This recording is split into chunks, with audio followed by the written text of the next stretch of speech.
Okay, let's go through exercise 5.02, absolute value functions. Question 1, part A, find the x and y intercept of each of these graphs. For this particular function here, we've got the f of x equals the absolute value of x plus 7, and so it'll form a V shape which will intercept the y-axis here at 7. So if we want the x-intercepts, in this case here, it's not going to intercept the x-axis at all. So we have no x-intercepts, and our y-intercept is at positive 7, y equals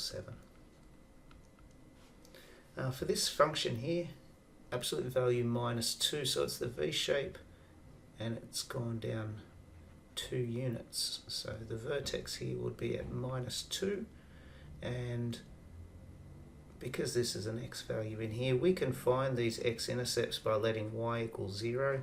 If we let y equal 0 and solve that function, we have this. If we add 2 to both sides, we would get the absolute value of x equals 2. And think to yourself, what values of x would give me an output of 2? Well, we could have x equals plus 2 or x equals minus 2. And so these intercepts there would be positive and negative 2. For this type of function here, when there's a coefficient outside, all that's likely to do if it's a number greater than 1 is just to make this V shape slightly, steeper. Excuse my terrible straight lines there. But in fact, this line here would have a gradient of 5. So in this case, the x-intercept is going to be x equals 0, and the y-intercept is also going to be y equals 0. The only point that it cuts there, either axis, is at the origin. For question 1, part B, we've got a negative sign in front of this absolute value. So what that's going to do is going to turn our V shape upside down. The positive 3 means we're going to cut at positive 3. And if we were to sketch that in, positive 3 there, and so that would be our y-intercept, and we're looking for our x-intercepts here. So again, if we let y equal 0, and if we take this part of the function over to the other side, we get this here, and just like the last question, part B, that'll give us x is equal to plus or minus 3. So there are our x-intercepts. For this particular case here, when the constant term is inside the absolute value symbols, that's where we're going to shift. Our V is going to shift from either left or right.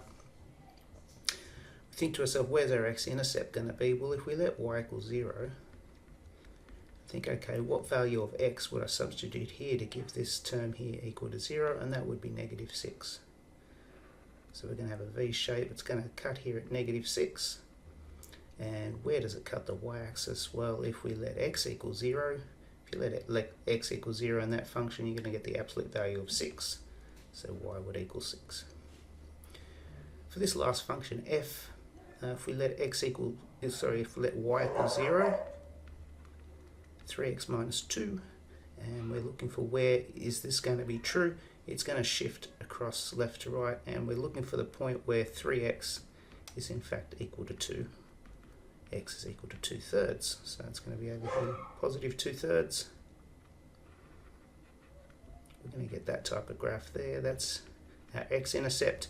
Our y-intercept, if we let x equal 0, y would equal 0 minus 2. The absolute value of minus 2 would be positive 2, so that would be our y-intercept. On to question 2, says to sketch each graph. So hopefully we get the idea now. They're all V shapes. For this one here, that's a V shape that goes straight through the origin. For this one here, it's the V shape, the same as this shape here in A, but it's shifted up 1 unit. So we'll draw a V shape. The gradient of both of, well, the gradient of this line here is positive 1. The gradient of this is negative 1. And that would be an intercept of 1. For this one here, same V shape, but it just shifted down 3 units. Oops. And we'd get that'd be minus 3. And if we were going to graph those, these would be plus and minus 3, simply because there's a gradient of 1x there, or gradient of 1 on both sides here. For this one here, the 2 out the front is going to be a V shape which goes through the origin, very similar to A, except the gradient of this on the positive side is going to be 2, and the gradient on the negative side is going to be minus 2. So we can just, doing a freehand sketch, just try to make it a little bit steeper than this one here. And for part E, we've got the absolute value function, so it's like this, but it's negative, so it will be below the x-axis. And the last one here, y equals the absolute value of x plus 1, that will have an x-intercept at minus 1 and just be our V shape like so. And it should have a y-intercept of 1. On to question 3, find the domain and range of each. Well, again, it's really useful if you can sketch these. So if we have a look at this first one here, the x-intercept, when x equals 1, y equals 0. So we're going to have a V shape like so. It's going to cut here at 1, although that value of x equals 1 is somewhat insignificant. Remember our domain, left to right, these things go from, well, that should be a curly bracket, negative infinity to positive infinity. And it's our range here, it goes, because it hits the x-axis there, our range will be from 0 up to infinity. For this one here, we're cutting at minus 8. It's a V shape that cuts at minus 8. Again, our domain is from negative infinity to infinity. It's our range, though, that's going to go from minus 8 all the way to positive infinity. So you get the idea with these ones here. There's no constant term out here, so anything like this, whether it's shifted left or right, it's kind of inconsequential exactly where that hits. I mean, I can tell you here, hopefully you can see that that's going to hit at minus 2.5 or 5 over 2. But the domain for all of these is from negative infinity to positive infinity. There's no, for these particular functions we're given, there's no restriction on what x values we can plug in there. If there happen to be something like a square root symbol, that could change that, but for the most part it's always going to be positive to negative infinity. The range for this one will go from 0 up to infinity. For this one here, it's one of our slightly steeper V shapes, but it cuts at minus 3. And so our domain will be the same. I'm not going to go through that, but our range will go from 3 to infinity. And for this one here, it's shifted across to 3, so I should have put the vertex there at 3. But the key thing here, the domain's going to be from infinity to negative infinity, but the range is, this time, is going to be from minus infinity up to 0 because it's below the x-axis. Question 4, solve each of these graphically.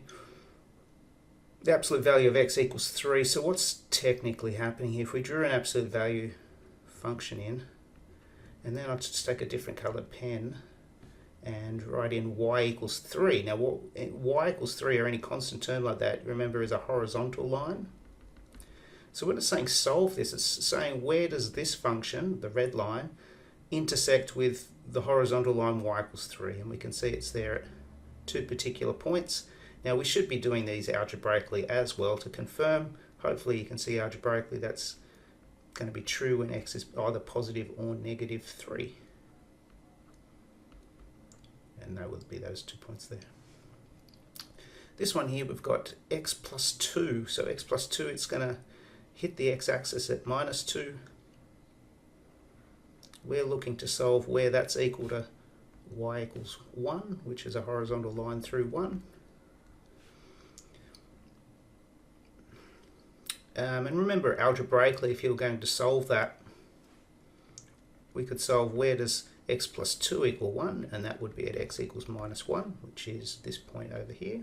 Sorry, this point over here. And we also, when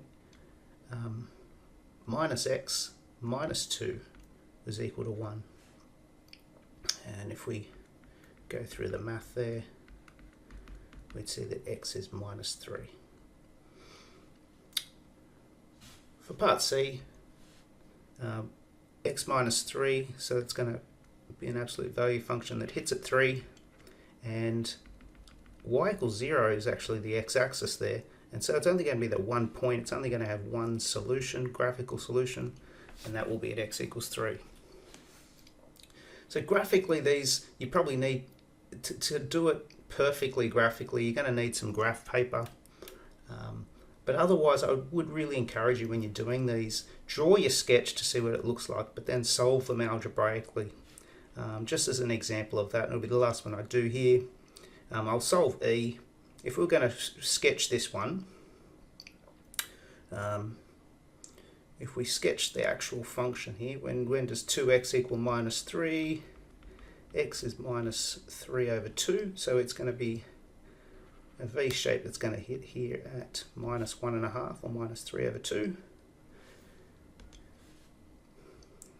Put the line y equals 11, so just some random line up here, and we're looking for what these two values are here and here. Algebraically, I'll do it over to the side here.